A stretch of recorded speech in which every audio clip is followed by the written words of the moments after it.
Today I have Darin. I had to think about who I'm sitting next to today. It's one of those kind of days, everybody. But today we have Darin on the scene today, and as you guys know, he's been on a few podcasts with us. He's our social media specialist, and we have some really hot topics to talk about today, Darin. Yes, we do. In our production, in a little bit of our production meeting, we were kind of going through them. It's like, some of these things are going to be controversial. So I think to start off, we go with the easiest ones and kind of work our way back. Maybe. But so recently today, just right before we actually came on, the CDC has changed their guidelines again for people who are vaccinated. As you guys know, that they were saying that people who were vaccinated did not need to wear a mask indoors, and they recently just changed that back to saying that now they recommend you wear a mask indoors. Like, so you have, I don't know, you was on the show last week. You have not been vaccinated. I am not vaccinated. Okay. All right, but you still wear your mask and everything, right? Sometimes, right? when required. well, the CDC has just, and Ryan's over there just shaking his head like, no, but the CDC has just come back out today and stated that even those who are vaccinated now need to wear a mask. So we just want to start off there, kind of throw our prayers out to everybody who's going through COVID or fighting COVID or dealing with it or have lost anybody from COVID within the last year. Our prayers are with you guys, and all I'm going to say on as far as COVID before we just kind of move on is take care of yourself. Like, for real, take care of yourself. Wash your hands, wear your mask, and make sure the people around you are doing what they need to do. Absolutely. No, for absolutely. No. So the next topic, though, is one that is a little more sticky. So I read an article this morning that was sent to me by Ari. And it talked about the rise of the KKK, and not talking about the rise of the KKK back in the 1960s or the 20s or the 40s. It's talking about the rise of the KKK like today. And I think I gave you a copy of the same article I had read, which I'm surprised we didn't bring it in here for note purposes. But absolutely, maybe we can get somebody to bring it in here. If we can text Shaun or somebody, tell him bring it in. But it talked about a case in Palatka where there was a sergeant at the detention center, the prison center. And he was literally, I guess something happened. He was blowing smoke in the inmates' faces. They was transitioning him in. Inmate told him to stop blowing smoke.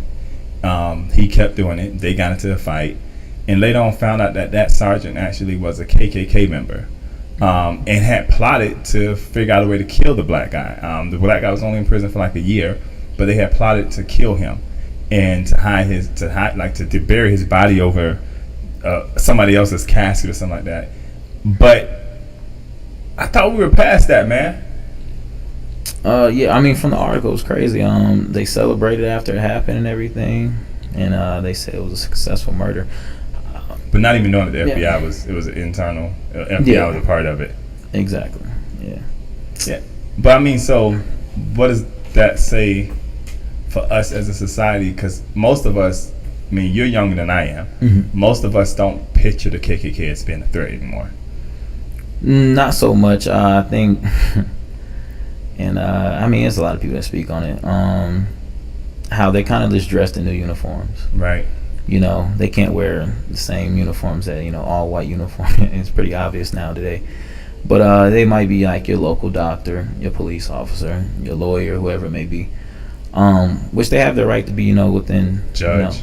Your judge, yeah, exactly. Whatever official, and they have the right to be so. I mean, if that's what they believe, you have freedom of speech, you have freedom to assemble, and all types of things, But a lot of the ideology probably is not so positive, But you really can't really do much about it except when it's bringing harm to someone else. So I feel like that's when they should be able to step in and kind of do something about it. But my thing is that as a country, and we're dealing with this, I think now, and we're dealing with this whole debate about racism. Does it exist? Our black people are doing too much. You deal with our social media. A lot of people are saying, "Oh, you guys are basically what the saying says is you guys are doing too much." There's no such thing as racism. There's no such thing as voter suppression. So when we have incidents like this and we read articles like this, and this is not something that's old. This is something that just recently happened. you served in the military, right? Absolutely. And one of the things that I find interesting is I love when people say, like, just like I served for, I mean, when this whole Colin Kaepernick issue came up, there were people who were in the military saying, yeah, just like I served for him to be able to stand, I serve for him to be able to take a knee if he wants to, right? How do people feel, or how do you feel, per se, because you were in the military, when a part of your argument or a part of your legacy now becomes that just like I serve for a person to not be racist and to not want to hang somebody on a cross, I serve for a person to. You know what I'm saying? Like, and I don't want to say completely, right? But they should, like you said earlier, they should have the right to assemble. They have the right to freedom of speech. I'm not saying they have the right to kill a person. Not at all. Yeah, but I'm just saying that that's something within our Constitution that does give them. It gives them the right to assemble. It gives them the right to come together and to protest or whatever they call it. Yeah, as long as you're not bringing no harm to nobody else in the sense of like physical harm, then I feel like, I mean, I get it, like we live in a society where, words do hurt. I get it, I know we used to get told sticks and stones may break our bones, but words never hurt us. But now with mental health, we know, that words actually do hurt, and especially when they're somebody close to you. But I feel like some of the things that we consider racism might be a little I think we just view it differently, right? And I think the definition, the etymology of it isn't broke down properly. So I feel like if we broke down the word and the etymology of it, then it would be like, okay, I get it. It's more institutional than it is somebody calling you N-word, right? That's just emotionalism. You might be a bigot, but I don't think you're racist in a sense, because that doesn't do anything to your social status. It doesn't take money out your pocket. It doesn't say what school you can go to just because you get called. I can still go to the same school as you. It doesn't really matter. But whenever you take away somebody's ability to go to a certain school, receive resources, housing, and stuff like that, then I feel like that's the sense of institutional, like the racism side of things. Yeah, and I think that makes a difference simply because we got papers being thrown at us today and everything. But no, definitely because of the fact that when we talk about people who are previously incarcerated, a lot of people who are previously incarcerated don't qualify for housing assistance when they come out. They don't qualify for like food stamps when they come out. They can't even get things like assistance. So if they want to go to college and better themselves, they can't even get financial aid on certain cases to even go to college. So that's in your way of thinking or your definition, that's what racism is, when it affects the institution, or when a person can a person can be. No, I'm trying to find the right words. A person could be racist by use of the institutions. Yeah, like through your color, you're being like basically things are getting taken away, resources are being taken away because of your color. That's when it becomes a racist thing, I believe. Yeah, that's just my opinion, because I believe it's more institutional.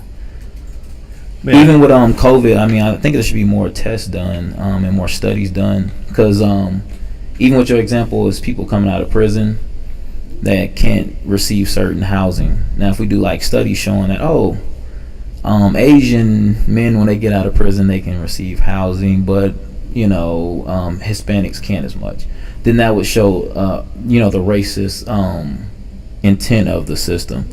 But if all people that come out of prison are not getting certain housing, then I don't believe that would be racism. That would be more so classism, because you're the lower class, so they don't assume that you would be worthy of those resources. So I mean, just speaking from your perspective, from your generation, do you feel like are you surprised that this is still something we're going through in 2021? Nah, not really. I mean, I think even some of our greatest freedom fighters and activists and people in general, just worldwide, a lot of them were just like not even 100 years ago. So it's like So I don't expect it to be such a fast turnaround if it's been centuries on centuries of creating the structure and kind of having it together. I think it takes just as long to break down something as it does to build it up. So if it took 100 years to build it, I'm assuming it'll take 200 years to break it down, because you got to break down the mental side and the physical side of it all. And there's other spiritual aspects that you can get into as well. So. And I would have to say, for me, when I read the article, what really captivated me this morning about it was how recent it was, but not only how recent it was, like how close to home it was, because both of us are Florida from boys. Florida. Yeah. I know, when I read Palatka, I was like, wow. Both really? of us are Florida boys. I was yo. Yeah, and I know Lake Butler well. I know Lake Butler well, and I also know. I know Lake Butler well, but I also know this area, Palatka, and all that kind of stuff. Exactly. And it's just interesting to me. Drove through it, been there. Yeah. I was like, Palatka. Yeah, and it's just, but it's home, right? It's home. And it's the places that we don't really think about and we don't really see them at. It's the places where we assume that. And it's crazy because the places I think I'm going to go and run into issues, I don't. Never happen. And the places that I think I know about and I think that, like, these are going to be the places that I can deal with are the places that I seem to have the most issues in. So that's really interesting. But, I mean, it's funny because when people come at us on Facebook and say racism doesn't exist, I mean, it ended up being an FBI investigation, so it didn't end up happening to the guy. But, I mean, the blessed part about it is that, like, they're still out here plotting to kill. And one of the leaders even said that, you know, like, this is our solemn oath. Who cares what the consequences are? Mm-hmm. So it kind of leads us to the last but the longest topic is the January 6th riot, right? Mm-hmm. Just to bring everybody up to date on what happened on January 6th, in case you don't know, January 6th is the day that the federal government comes together and they certify the election results. We know that based upon all the records, President Biden won the election. So it's usually like a process they go through and they certify the election results and kind of go on, right? Yep. About that day. They start around 2, it's over by 4. This year was very different because protesters decided that they didn't want to accept or believe the reaction or the results of the election. So they rioted the Capitol. Stormed the Capitol. So they, Nancy Pelosi, who's the Speaker of the House, had been working with Republicans to try to create an independent investigation or independent committee, which wouldn't have been Democrats or Republicans. It's just an outside committee to go and investigate the details of the day, finally to get us some truth, kind of like what they did in 9/11. Passed the House. Only 35 Republicans voted for it in the House, but it passed the House, and it got to the Senate, and the Republicans killed it in the Senate because they felt like there was no reason to investigate it. I find it interesting that people who, the night of and the days after, were all on the news saying, like, this is an attack on our democracy, this is wrong. These people were not these people were not like some kind of form of liberalists. Like, they were really terrorists, domestic terrorists. And now all of a sudden some of those same people have backtracked and said, no, these were good people, they just were misunderstood for why they were there. Yeah, definitely. I mean, what do you think about that, though? I mean, to go from, you've seen the videos. We watched the videos today, and I think we got a picture of some of the protests up now. Was that peaceful protesters? I would definitely not say peaceful protesters. And I think it goes back to this is a famous doctor. He spoke on the psychology of it. Basically, just the fact that when one person does something, assuming a white person, there can be some science linked to it in the sense of like mental impairment, disturbance, having a bad day. But when a black person or a brown person does it, then it's more so like it's a pathology in the sense that it's been like, it's a history. They have a history of these things instead of it just being weighed on the same scale. Yeah, but the thing that drives me up the wall about it is that I don't think any decent person can sit around and say that these people who we're showing in pictures above us were peaceful protesters. And I started my morning off this morning at 9 a.m. listening to, because they had the first committee hearing was today, and the committee hearing they had was 4 police officers, and one of those police officers was a part of a video that has become like very famous when it comes to this. Is a police officer, his head being pulled through a glass, and he's screaming, help me, and the people are beating him. But that police officer gave an account where people were telling him, like, listen, today you're going to down on your knees, are you our brother, and all this kind of stuff. One of the police officers that was black, they was calling him the NIGGA word. And telling him that he was going to die and that he didn't really care about America. One of the police officers who literally served this country was not a citizen, became a citizen, went through the right processes. Everything that people argue about, who was supposed to be supporters of the ex-president, argue about when it comes to different things like immigration. This guy went through checked off all those boxes, and they still was, and served in the military, served 2 tours in Iraq, came back over here and served this country, as a police officer. They told him that he was that he was going to die and that he was not a citizen and all this kind of stuff and go back to your country. I mean, how do we justify and say that those are people who were passionate, loving, caring people? And one of the things that was very interesting to me is that one guy in particular said that these people thought they were Christians because they had up signs that said Jesus loves America and this Jesus, guns, and Trump. Right, all these different signs, and they were actually, and then the ones who act like they like police officers, they even had a flags up saying protect the blue, right? But they was taking those same signs and beating down the blue with them. Like, would that have happened? Let's ask the big question here. Obvious. Would that have happened if that was a Black Lives Matter campaign? My personal opinion, I mean, I've seen cases where black people got killed for less. Absolutely. So yeah, storming like government, facility. Putting our feet on the speaker's desk wouldn't have happened. Yeah, exactly. Yeah, I mean, obviously it would have been, and I feel like even if it, allegedly, even if it was or wasn't planned, if it was planned for us to go in there, it would have ended differently. Yeah, and even we look at, I mean, he's showing videos now, right? That's a video of Black Lives Matter, and that's a peaceful protest. On that same day of that protest, the president decided, I guess, that the president at the time decided he wanted to cross the street. And when he crossed the street, he put the military out on the street to separate or to be like Moses and split the Red Sea so he can cross the street and go in front of a church and hold up a Bible. And this is why when people don't understand, when African Americans get so upset and say that there's no injustice, that there's racism, I couldn't say a black event could have went off like that in the amount of time and the military would not have been dispatched. I mean, we look at Ferguson, and I think we showed some pictures earlier of Ferguson. I mean, when we look at Ferguson, I mean, you see it. They had right there. They had tanks out there, right? And these people were loitering the community. But it didn't take long. They had tanks out there. They had police out there in riot gear, right? Yeah. It was totally different. What do you think was the difference?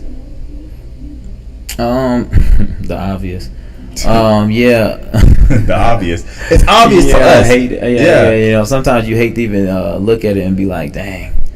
Sometimes you want to give people hope because we're just, as humans, we like to be hopeful of each other, because we're just decent. But sometimes you just look at stuff, you're just like, yeah, I mean, that really is the obvious. There's no other way to really put it. You can't say that's not a black or white issue. But it just obviously is what it is. Yeah. I mean, I could not imagine if Black Lives Matter or any group went there causing the chaos they caused. As much as they say about African Americans, yeah, we helped build the Capitol, but we never stormed the Capitol. You know what I'm saying? Like, and one of the things that I found interesting, one officer said that when the Black Lives Matter came to protest, they had all the resources they needed. Exactly. On the day of January 6th, when there was warnings about there being this, I mean, they were getting warnings throughout the day. They couldn't get any of the resources. And even when it was in the heat of the moment and they were requesting those resources, the government still told them, like, hold off, wait, we got you. And at the end of it, the president went around and said, go home. We don't want any more people to get hurt. But don't forget this moment. Don't forget it. Yeah. I mean, and yet when Charlottesville happened, he couldn't even stand up and say that there was something wrong with Charlottesville. He said, what did he say? He said there was good people on both sides of the aisle. Yeah. When a man ran his car through a crowd and killed people, but there was good people on both sides. Yeah, I mean, like I said, it's the obvious sometimes. And I knew they grew up in the baby boomers and whoever's further back. Excuse me. They grew up in different era. Yeah. Like where certain things were just kind of like common, and I think now they have to adjust to like more of the millennials and Gen Z. We're more social. Like we like to be more socially engineered in the sense of in a positive manner. Right. So I think they're trying to adjust to it, but no parent or no adult really wants to be told by the younger people how to live life, or they've been here longer, so they feel like their way is the right way. It's always been that way. Why change it? So I think they're really just adjusting. They're just trying to adjust to, like, being, I don't want to say being decent humans, but kind of some of this stuff is just like, just being decent. You don't got to be a great or exceptional human to know that, running somebody over with a car isn't right, or one group getting treated differently, it doesn't take somebody extremely intelligent. And I would say this for people who don't know about our organization. You work here, but I mean, I have been extremely fair when it came down to police shootings. I mean, I think as an organization we have been extremely fair when it came down to police shootings. And we have taken the aspect that we don't believe anything until we hear all the facts about it. And there have been some cases where it was like, yep, the officer was justified in his shooting. And there have been cases where we said, nope, the officer was not justified, right? And I've come to understand it's a policy issue, that most of these issues we're going to fix when it comes to policing and how police officers and what they're able to do is a policy. But at the same time, what worries me is that it seems like we have a system that says that we want to do things differently for one side versus the other side. We go to the example last week. One of the first people who was actually convicted and actually sentenced on one of these charges of rioting the Capitol got 8 months in prison. We got people getting way more time than that for way smaller issues. They didn't riot the Capitol. Maybe they're out there selling drugs. Maybe they're out there doing something. You know what I'm saying? But nothing that damaged nobody's life, nothing that took nobody's life. And these people are getting 8 months. But yet we got an officer, people who helped kill other people who were protesting out there with them, and killed the police officer in 8 months. Yeah. That's wild. Yeah. You couldn't tell me a black man or black woman would go out and kill a police officer, or go out and who would kill a police officer would get 8 months in prison. No, not even close. I mean, plenty of studies have been done showing that we always get, it's just more across the board, we get more time. Yeah. And regardless of what they link it to, usually it's not nothing justifiable. It's like, oh, okay, yeah. He got in trouble as a youth. He was under 18 years old. He got in trouble. So it's like, oh. Yeah, he stole from Walmart. Yeah. It doesn't say on the report, but and it's not even related to the crime that's going on. So yeah, and that's another thing that kills me. When we think about the criminal justice system, a lot of times they try to use things that are unrelated to the crime. Like, I've seen cases where a person who was like a nonviolent offender will go to court and they'll get them on a charge that's violent, and it's totally opposite of what their whole background may show, exactly. Right? But they'll use that as justification for why the person can't be trusted or why the person's untrustworthy. And it makes no sense. Like, how does a person doesn't just elevate from being like someone who sells marijuana to next thing you know, sitting around here raping people or killing people? I mean, that's not, you know what I'm saying? Even in FBI, agents would tell you that there's a process, right? They look for certain patterns, and those patterns don't miss.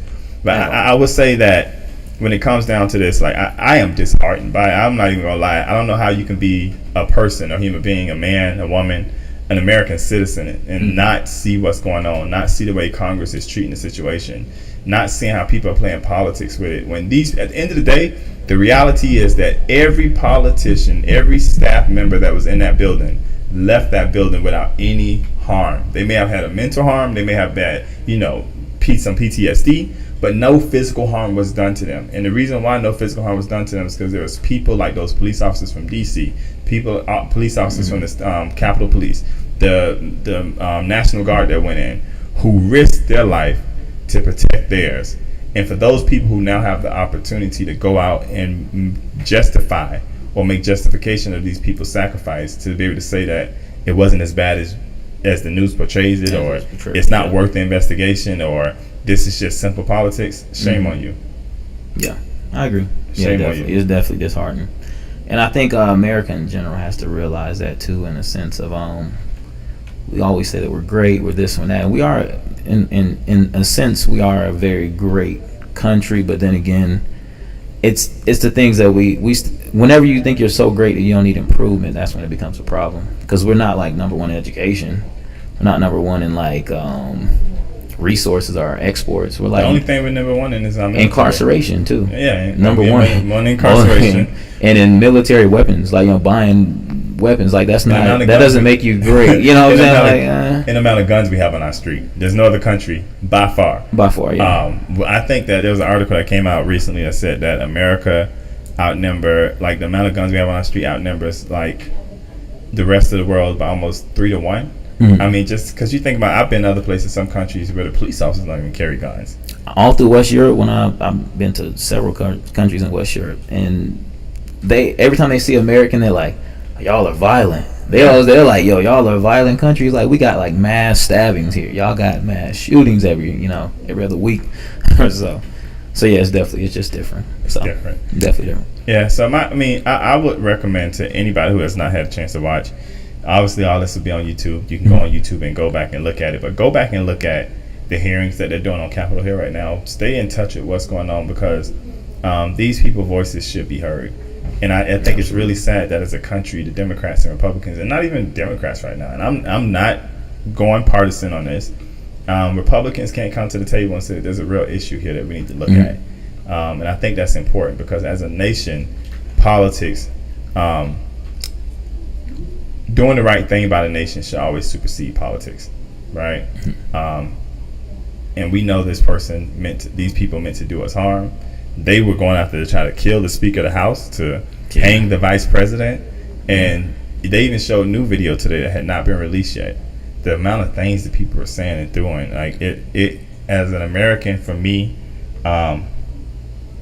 it tore me at my heart. You know what I'm saying? Because that's not the country I know. And even when I was in D.C.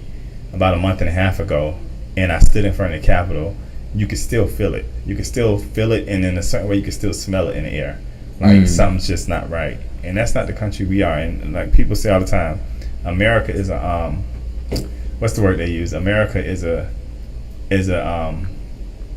still in our phase of figuring ourselves out. Right? We haven't been around that long. You know what I'm saying? This is still a test that we're still trying to see if it'll work. And at the rate we're going now as a country, if we don't get it together, we're gonna prove to the rest of the world that our way of doing things doesn't really work as well as we think it does. Absolutely. So, with that being said, I just want to remind everybody, thank you for tuning in today. Thank you for those who will watch later. If you have an opinion, I ask that you be respectful in giving your opinion. We could agree to disagree, but just make sure that you be respectful. So anything that goes on there that uses a vile language or anything like that, we're going to delete it, just so you know. But we open up the dialogue. If anybody has any difference of agreement with us, come on the show, call us. We will be more than happy to kind of talk through some of those things.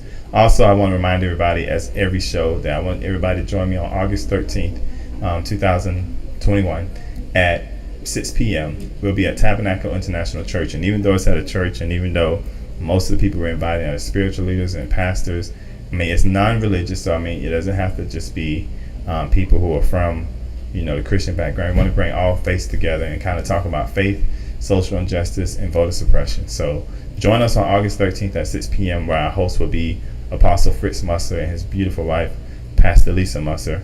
And we look forward to continue this dialogue, continue this conversation. And if you don't do anything else, I just ask everybody to continue to pray for our nation, from the perspective that we have kids out here who need help and leadership and guidance. And I'm proud that we have a group of people here that are passionate about that.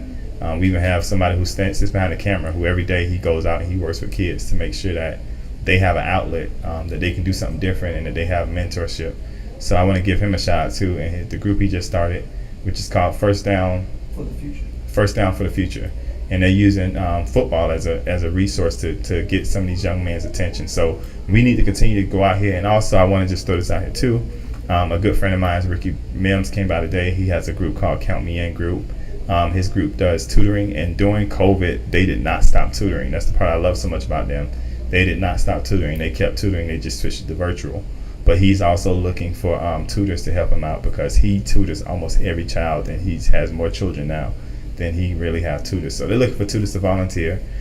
So we want to continue to ask those who can support that cause as well. So if you go on our website, www.blackpush.org, or you go to our Facebook page, there'll be more information on how you can get a hold of any one of these groups there. Go on our page, join us, and we'll be back tomorrow at 3:30. And at the same time, we'll be leaving next week on August 3rd, going to Alabama to stand with our, who was that? The miners. There we go. Our miners in the strike in Alabama. So we want everybody who can support, go to AFL-CIO, and there's more information about that as well. So we'll be there next week. We thank you guys for tuning in today. We thank you guys for watching this video. And I'll leave you with this. Until we can come together as a nation and be able to talk through our differences versus yelling at each other about our differences, nothing's going to change. Have a blessed day.